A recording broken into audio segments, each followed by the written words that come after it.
Good morning friends, welcome to my new blog.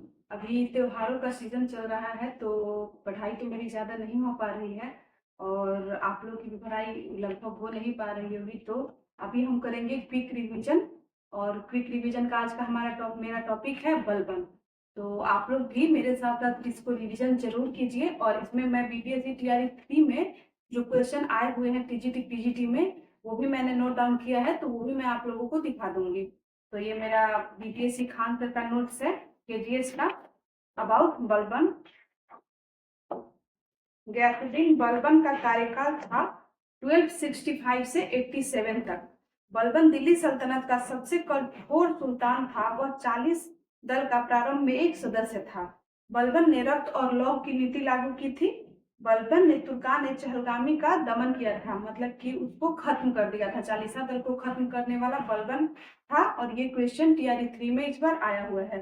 Balban ने राजत्व का दैवीय सिद्धांत लागू किया था। उन्हें इसे जिले इलाही की उपाधि धारण की थी। इसने जिले इलाही की उपाधि धारण की थी और इसका अर्थ होता है ईश्वर की छाया। बलबन ने अपने दरबार में कुछ फारसी परंपराएं लागू की थी, जैसे कि सिजदा, सर झुकाना, पैबोद मतलब कि पैरों को चूमना, और नौरोज ईरान का नया वर्ष।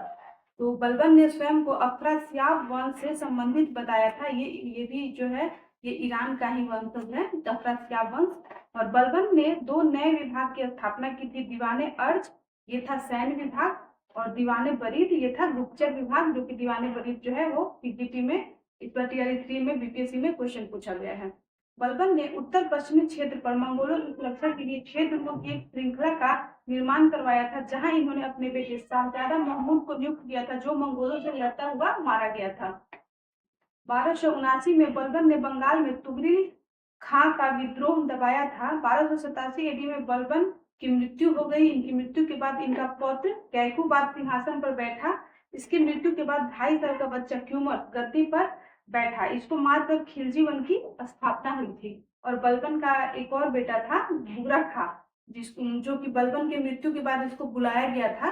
तो ये दिल्ली सल्तनत पे शासन करने नहीं गया और ये बिहार और बंगाल में ही इसने कहा कि मैं यहीं पे शासन करूंगा।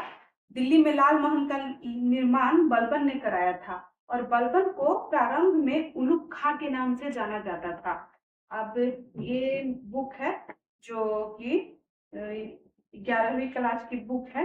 तो देखिए इसमें भी कुछ फैक्ट दिए हुए हैं बलबन के बारे में, तो इसको हम लोग पढ़ते हैं। बलबन का युग 1246 से 86 तक। 1246 से इसलिए क्योंकि बलबन जो था वो नासिरुद्दीन महमूद के काल से ही उसने मतलब कि अपनी वो नासिरुद्दीन महमूद जब थे तो बलबन की ही उस समय शासन व्यवस्था में चलती थी, क्योंकि ये बलबन ने अपनी बेटी का विवाह नासिरुद्दीन महमूद से कर दिया था। और ये उनके काम में ज्यादातर जो निर्णय होते थे वो बलबन ही लेता था। तो बलबन के बारे में जो फैक्ट्स हैं वही मैं आप लोगों के साथ शेयर करूंगी। इसमें है बलबन की जगह इबादुद्दीन रेहान नामक एक भारतीय मुसलमान को प्रतिष्ठित कर दिया गया, तथा यद्यपि तुर्क सरदार चाहते थे कि सारी शक्ति और सत्ता उनके हाथों में सिमटी रहे, तथापि रेहान की नियुक्ति पर उन्हें इसीलिए सहमत होना पड़ा। ये जो क्वेश्चन है ना इबादुद्दीन रेहान, ये क्वेश्चन बीपीएससी में आया हुआ है टीजीटी में 9-10 में। और जो मेन पॉइंट है वो मैं आप लोगों को बता रही हूँ। बलबन जो था वो बलबन ने ये घोषणा की हुई थी कि वह विख्यात ईरानी शहंशाह अफरासियाब का वंशज है। अपने कुलीन रक्त का दावा साबित करने के लिए बलबन ने खुद को तुर्क अमीरों के हितों के रक्षक के रूप में पेश किया। और इतिहासकार बर्नी ने इसके बारे में कुछ कहा है, जो कुछ लाइनें, क्योंकि लाइन दे करके वो तथ्य दे करके भी पूछता है बीपीएससी, तो ये भी हम लोग पढ़ लेते हैं एक बार। जब भी मैं किसी नीच कुल में उत्पन्न हे व्यक्ति को देखता हूँ तो मेरी आंखों में अंगारे फूटने लगते हैं और क्रोध से मेरा हाथ उसे मारने के लिए मेरी तलवार पर चला जाता है। ये बलबन ने कहा था, ये बर्नी ने लिखा है क्वेश्चन। मैंने गयासुद्दीन बलबन का मूल नाम क्या था? इसका आंसर है बहाउद्दीन। नाइब ए ममलिकात के पद पर बलबन को हटाकर किसको बहाल किया गया था? ये इमादुद्दीन रेहान, जो कि 11वीं की बुक में भी दी हुई है। बलबन ने अपने सहधर्मी को आज्ञाकारी बनाने हेतु सिक्कों पर क्या खुदवाया? नासिर आमिर उल मोमनीन। और 40 दल के संगठन को किसने समाप्त किया? बलबन ने। बलबन को आमिर शिकार के पद पर किसने नियुक्त किया था? तो रजिया बेगम ने किया था। बलबन ने किस अधिकारियों को गवर्नरों, सैन्य एंड असैन्य अधिकारियों की गतिविधियों पर ध्यान रखने के लिए नियुक्त किया? तो बरीद को, जो कि बरीद का मतलब होता है गुप्तचर।